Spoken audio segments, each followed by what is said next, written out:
abusia we dey mincha na misan so mo akwa abason so efa wo emra channel so hada so ye be media je abusia efa EC boss Jean Mensah busia petitions as say atumi aboma mi a je say His Excellency John Domani Mahama ene CJ bafobɔ ne edi ho dwuma enya asem keto na busia amane bɔ ne echemu echese mami aye na adwen say sesi no person or resign yes so betina ho ama removal aka no pa de abusia abeya echese mugase kase pa e de amano na echese the best thing say or resign na busia fo amane bɔ ne echemu echese mami e de resignation letter kopie mu owo court na busia fo amane bɔ ne echemu echese court a refuse ne resignation na enya asem keto echese mami ontumi resign yes ontumi resign a enya asem keto busia yenko fogotie ensem mu ankasa enchire mu se na be ya busia ye bete echese ne eko ne ya eba no ina busia bete ase eda so ye be media je busia be so wase ene de di connect channel so e be so subscribe be like na busia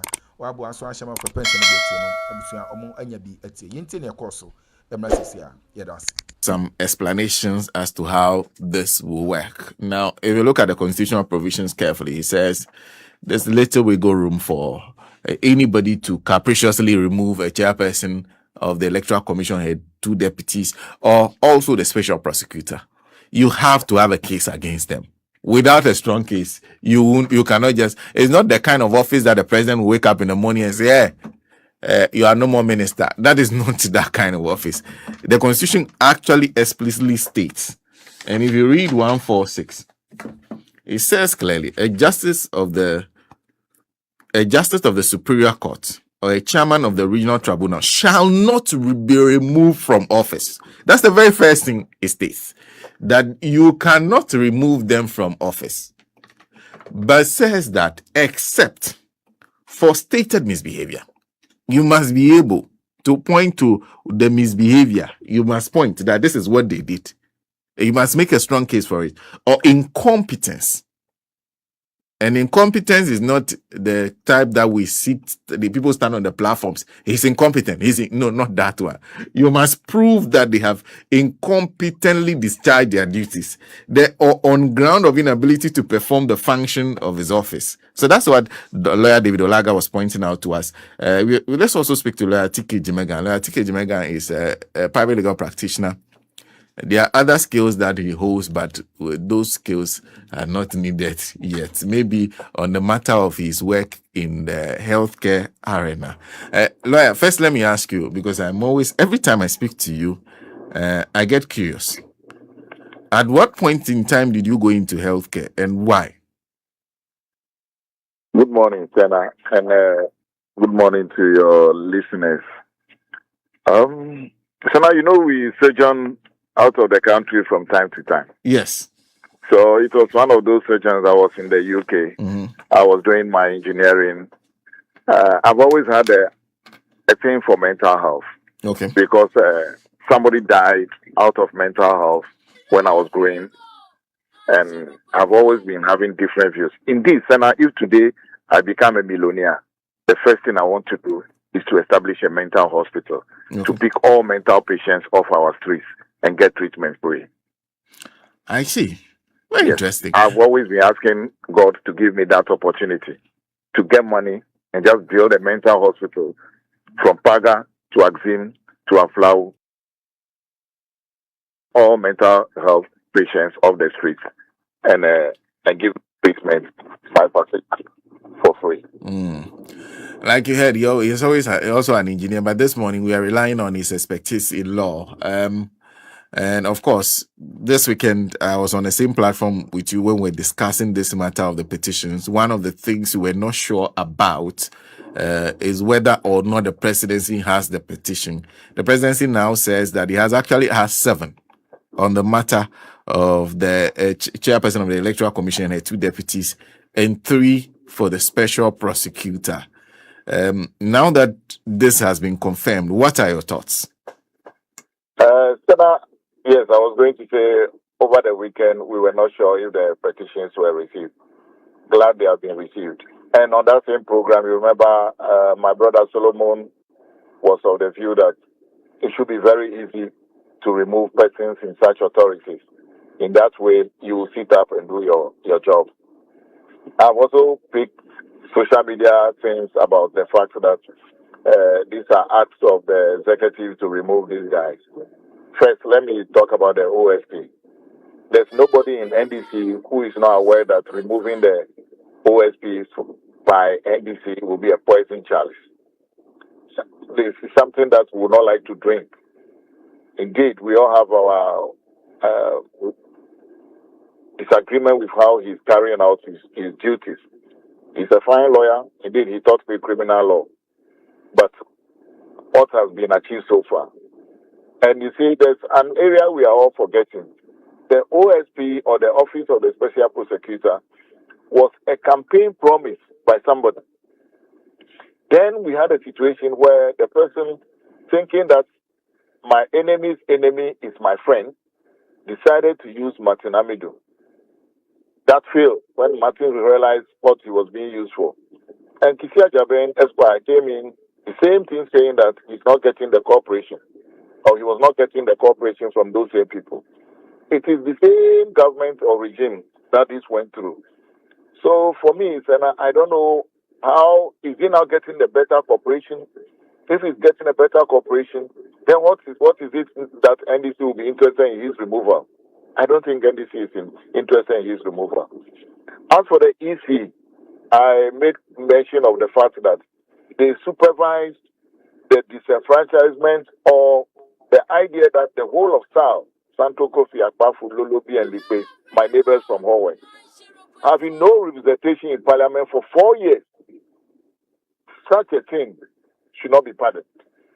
And mindful of the fact that they supervise that, once such a thing is triggered, I would have been expecting, or the as I said that day, is lingering.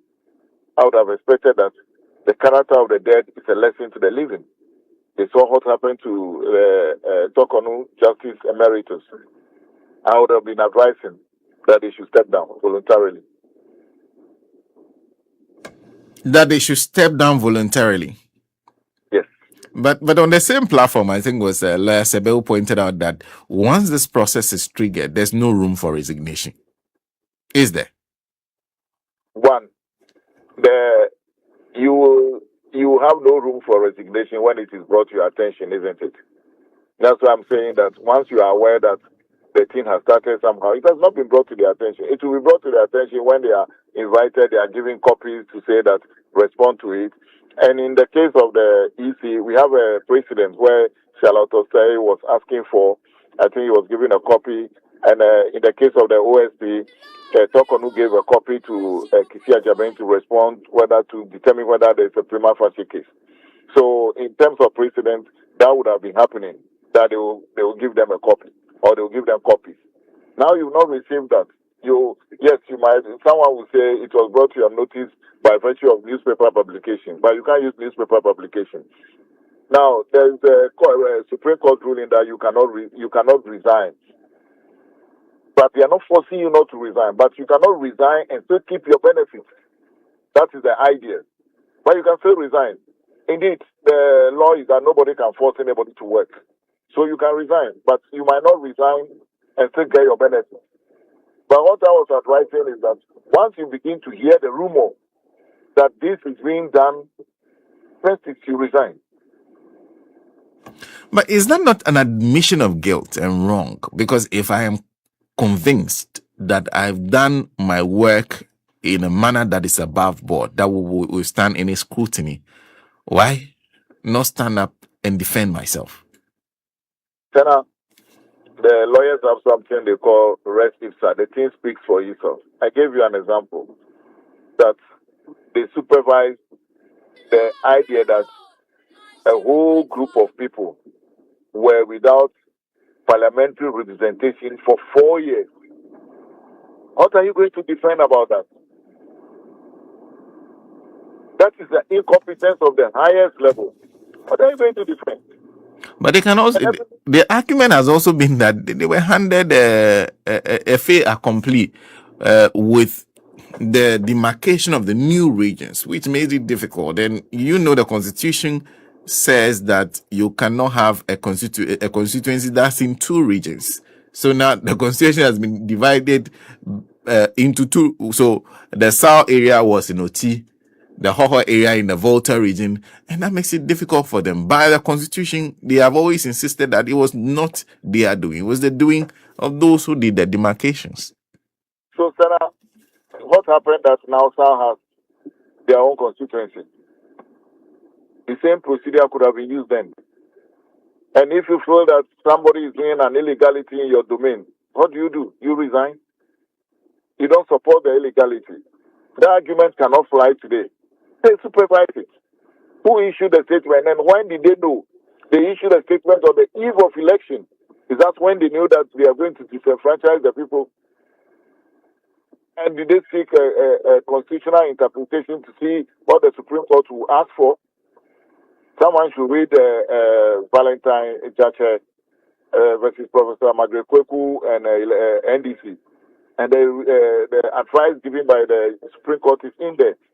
They cannot hide behind the fact that we had a president, Nana Akufo-Addo, who was the monarch of all these surveys. By right, there's none to dispute that as a result of that, I was incompetent. Come on. That is even more admission of incompetence. So for you, the advice is they should leave office. By now, they should have been going home. If they were close to me or I was their lawyer, there's nothing to fight here. Sarah, when the Justice Talk on One started, I said that it is always good to be brave, but sometimes it's better to be a coward. And you could sometimes see the end from the beginning of certain battles. Now, you've had 7 petitions. I don't know whether those are against the EC. And I also told you that throughout the last 4 years or 6 years, Imani Ghana had been consistently asking for EC to be investigated and audited, and had been consistently preaching to say that these guys were doing shoddy job. A group like Imani Ghana, it sounds like Amnesty International or Red Cross. So their voice will go far, and they will have very solid ground for their advocacy they were doing. And how are you going to fight such a group with all the armory they have? I think that sometimes it's better to be a coward. However, as you said, we don't know the bullets in their arsenal. So, well, let's leave it that way. Perhaps the end will justify my advice or their stance. And of course, when I was reading the Daily Guide today, they made, in fact, the Chronicle was making reference to exactly the thing you started with. The suggestion has been, this has been the agenda of the NDC all the while they were in opposition. Now they have power. So they've decided to use the power against Jean Mensah and the deputies. How do you respond to that? When we had a deputy who posted that NDC is a threat to Ghana's democracy, and that threat has now faced you, what do? You take cover. That will be what a commonsensical approach will be. However, NDC campaigned with promises to Ghanaians that will do ABC, will reset Ghana. And Ghanaians said, come and reset Ghana. And they will say, reset Ghana. On the idea that NDC is interested in the removal of Jean Mensah, no, if NDC were interested in the removal of Jean Mensah, they would have said it themselves. Yes, indeed, the party chairman made comments to it. The same comments were supported by even the MPP. When they were about to do the Ablekuma rerun, they said it. That institution and the people manning it are no more fit for purpose. And it looks like they want to protect their job. That's why they are misbehaving, quote and unquote. Then Kofi Bento made the same statement about EC. So it has been like across board. Everybody is talking about them. All Kodia and Afenyo Martins have all of a sudden become NDC. No. Everybody has seen their incompetence. That is all we are talking about. Days where you can do things and just go away without anything are gone. Now people are demanding accountability by the day. It is not an NDC agenda. This time, let me talk as an NDC communicator. NDC has no such agenda, no interest in such a thing. But NDC will be interested in doing the right thing. I speak to Professor Jasper Abimbia Ayalozano, who is a Associate Professor of Political Science at the University of Development Studies. Prof, thank you very much for your time. Good morning to you. Good morning, Senator, and good morning to the team. Greetings from the people of Tamale and the northern part of the country. Now, just a few weeks ago, the discussion we're having was on the removal of the Chief Justice. That seems to have actually been successful. Gertrude Okonu is no more Chief Justice.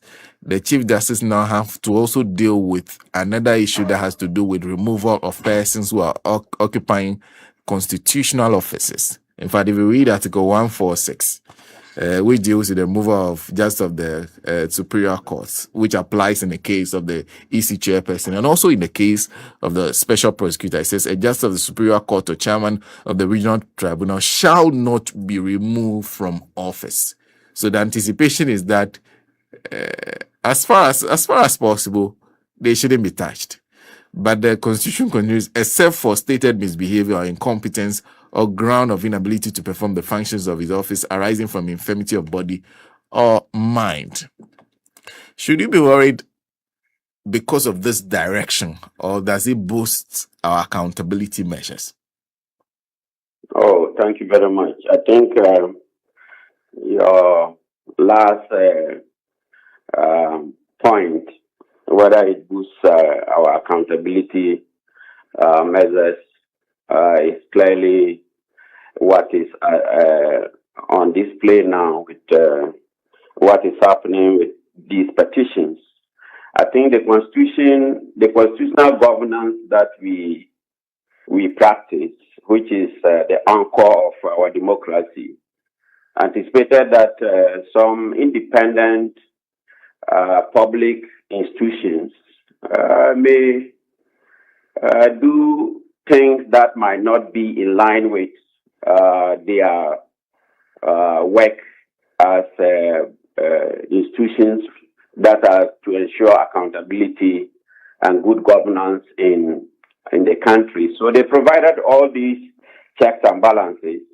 Yes, President, you have the authority to appoint these bodies, and then these bodies, they have the autonomy to operate and do their jobs as much as possible. But then it doesn't mean that there are no checks on the president or these independent bodies. So this is the anchor of our democracy that we practice, that the Constitution provides checks and balances for political accountability to the people. And that's why ordinary citizens have the right under the Constitution to petition or to bring petitions against these autonomous bodies like the EC and the OSP, so that they can be held accountable. So I would think that this is in line with the principles of political accountability, as democracy rests on this principle that citizens should be able to hold their leaders and other public servants accountable. So this is just in the right direction. I think the petitions have been referred to the CJ, and in line with the same principles of accountability and giving the officers the chance to defend themselves, the rules of natural justice, the CJ will constitute a committee that will look into these petitions, and these officers will be given the chance to defend their actions, or even to clearly show that these petitions are baseless, they are frivolous or unmeritorious. And if the CJ finds that this is exactly what it is, then you recommend to the president that these petitions should be dismissed. So Our constitution, no constitution is perfect, but the checks and balances provided by our constitution are good for our democracy. What do we expect of people who occupy these offices when these petitions come and these issues are raised? What is the least we should expect from them? I think the least we should expect from them is the way the Constitution gives them the opportunity to clearly defend themselves and, if possible, to show clearly that these petitions are frivolous. So, I mean, you should be ready to submit yourself to these processes, constitutional processes. And it says that if you occupy a public office, you occupy that office in the interest of the people. And you should be ready to submit yourself to processes of accountability, especially if it has to do with your conduct and the way the citizens view your conduct. Then that will always be at the front and center of what you do as a public servant occupying these powerful positions. So when these petitions come, you go out there and then present your case, and so that you are doing the right thing. And for me, that's the least I expect from them, is to go and submit themselves to the processes and then feel, empowered to also use all the constitutional processes to defend themselves and probably to clear their names.